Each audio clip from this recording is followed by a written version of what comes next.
So I'm not going to explain Amazon FBA to you. I'm not going to explain how Amazon takes care of logistics for you. I'm not even going to explain arbitrage, private label, wholesaling. Other videos can do that. Go watch those. I'm going to tell you what they're not telling you, the pitfalls. Hi, I'm Sean Farrington. I've been marketing on Amazon for years, and on this channel I share what works and what doesn't so you can enjoy the Amazon gains while avoiding the Amazon chaos. If you like how that sounds, something you'd like, hit that subscribe button so that you're notified each time a new video goes live. Let's get started.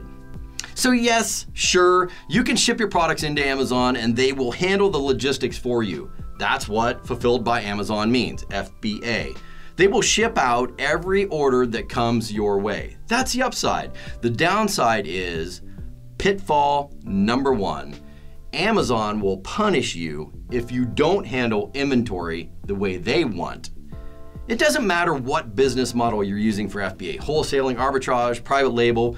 If you cannot keep inventory in stock in a timely manner, Amazon will punish you. We've seen this over and over again where sellers go through all the effort to get to page one for great search terms, and then they fall out of inventory, and then they de-rank for those keywords.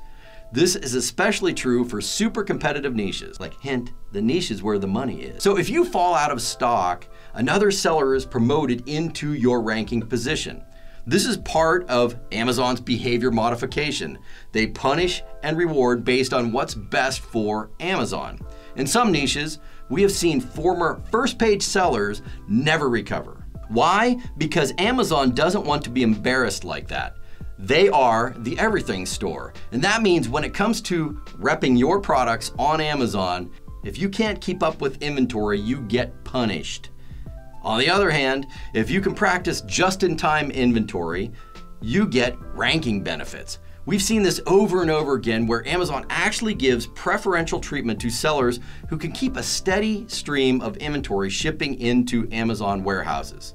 So this ability to drip feed inventory becomes incredibly important for wholesalers who are building listings or controlling the marketing for those listings, as well as private label brands who are building brands using Amazon's platform. Now, after hearing about this pitfall, you may be wondering why Amazon acts like this. The reason is pitfall number two. Amazon doesn't care about you.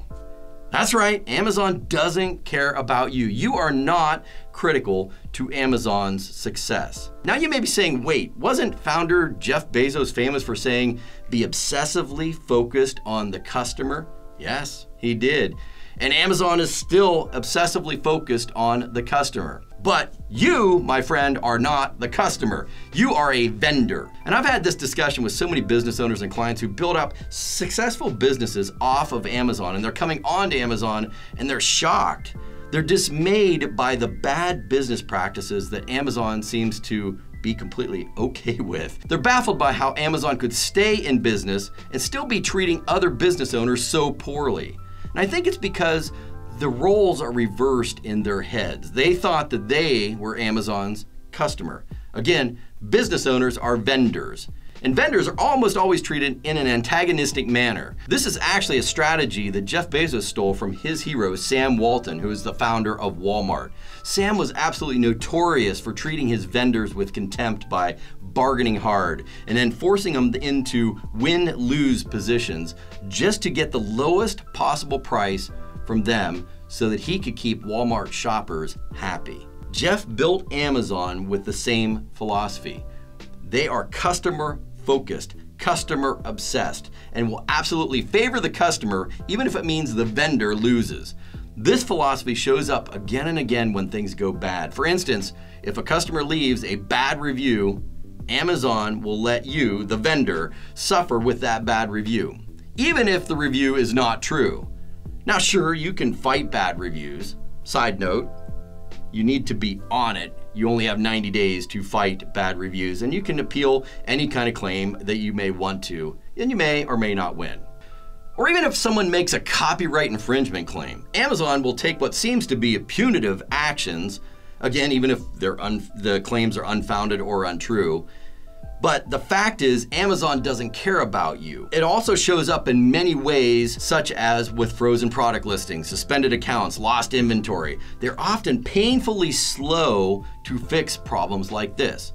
Now, as bad as all this seems, there are often ways to work around this, workarounds for these problems. Strategic moves such as having a backup channel such as FBM, which is fulfilled by merchant, or having a backup Amazon account that's authorized to sell your products on Amazon. That's a bit of an advanced strategy. Or even setting up brand registry, which is kind of basics, so you can protect your brand. Again, all this gets back to Jeff's following in the footsteps of his hero, Sam Walton. In fact, in the early days, Jeff could be seen strolling through the halls of Amazon carrying Sam Walton's book like it was his business Bible. Because of this mindset, you will never be important to Amazon. They know that if they can keep the customers happy, then business owners like you will be coming and selling their products on Amazon. But hey, that's actually a huge upside. And that's part of the big benefit of Amazon. Amazon has the traffic. So if you were to open up a Shopify store today and make it the most beautiful and stunning Shopify store that was ever created. So even if you did that, you would still need customers. You would need traffic. Without traffic, your beautiful Shopify store would be nothing more than a stunning ghost town. And there are really two parts to marketing and e-commerce. One is traffic generation, and the other one is converting traffic into sales. When you sell on Amazon, one of these is taken care of for you. With over 200 million credit cards on file, Amazon already has the traffic, and that means you only have to solve one part of the equation: conversions. You need to know how to convert shoppers into buyers. That's it. So the pitfall is, yes, Amazon doesn't care about you, and that's going to be an uphill battle. But the benefit is, because they take care of their customers, they will always have the traffic. The traffic that you don't have to generate from nothing, out of thin air, and the traffic that you so desperately need to sell your products. And that leaves us with pitfall number 3, product-focused picking. Now the problem with this is going to ruffle a lot of feathers. And I can guarantee that if you've been learning from courses or spending your time searching around YouTube trying to figure out how to sell on Amazon or how to launch an Amazon FBA business, then you've been sold on this idea, maybe even bought into this disturbing methodology about how to win on Amazon. And it probably goes something like this: find a great product that has high demand and low competition. And that would lead you to implement such tactics as looking for products that have high bestseller rank and low number of reviews, or using a tool like the Jungle Scout Opportunity Finder. I love Jungle Scout, that tool scares me. And then of course, you're trying to find a niche that doesn't require category approval by Amazon, aka low-hanging fruit. Then of course, you source that great product, put it into Amazon, and make millions of dollars. Now here's the pitfall to that strategy. First, you're trying to avoid competition. But listen, competition is evidence of money. Competition is proof of a hungry crowd. Second, by focusing on products that have high demand, low competition, you're looking for the low-hanging fruit that you can use to win quickly. But here's the catch. So is everyone else. Yes, you can find a product using the tools like the Opportunity Finder. That scares me so much. Then you hustle to source that product, which conveniently shows up for you on page 1 of an Alibaba search. Then that ultimately seems like the winds have shifted in your favor.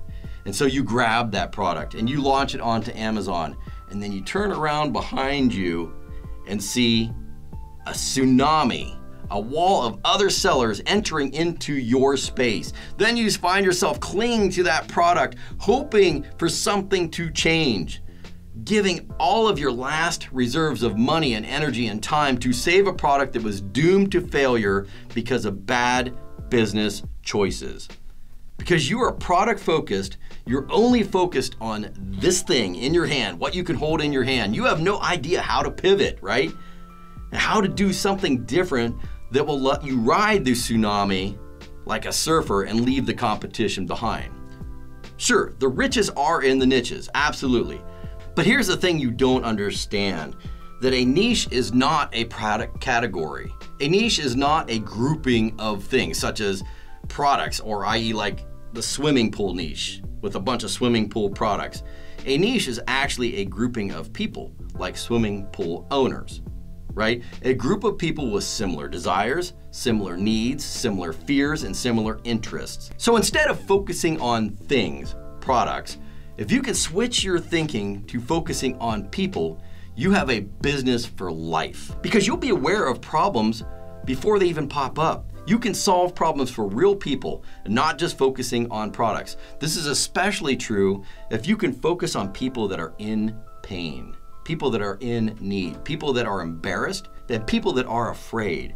If you can shift your focus towards these people, you can become rich. Groups of people like this are a wealth building niche. And once you understand your niche, you can launch product after product after product into that niche by focusing on real problems for real people. Now listen, of all of the different ways of going about business on Amazon, this is the one where I've seen more sellers make more money and honestly have more peaceful lives. And here's why. These types of business owners focused on people, not products, are not involved in the frenzy of always trying to find the latest product or chase the latest trend. They're not jumping from product category to product category or from product to product or from niche to niche, from demographic to demographic, trying to find the perfect niche. There is no perfect niche. Absolutely, they all have issues. So instead, switch your thinking to become intimately aware of a group of people and what's going on in their lives, and then start solving problems for that group of people. Oftentimes, you'll be able to do this before any tool could ever pick up on the trend. Hint, just because there's no trend, right? There's just a need to be fulfilled. It hasn't shown up on any chart yet. So yes, admittedly, your product picking can be exciting. It can be an adrenaline rush. But the most profitable and the most happy and contented business owners I know personally serve a niche rather than obeying signals from some tool or a set of tools. Now, inevitably, after this kind of diatribe, the biggest question I get asked is, I'd like to know how one goes about selling in high reviewed product niches. Or can you lay out your process for research copywriting? Or what is your go-to way to test conversion rates? In fact, these are recent questions from inside my private group, the Amazon Marketing Misfits. I cover these questions and so many more during my weekly trainings inside of the Amazon Marketing Misfits. If you want to know how to market on Amazon and win and haven't checked that out yet, go now. The link is in the description below. It's a beta group. I just started it a few days ago, but you can see in there I'm helping people like you who are looking to know how to really make money on Amazon or how to compete in those high competition niches, or as I would say, high payout niches. You can reach me in that group. I offer guidance and answers. Check it out. Also check out this playlist on how to make money on Amazon. I'll see you there.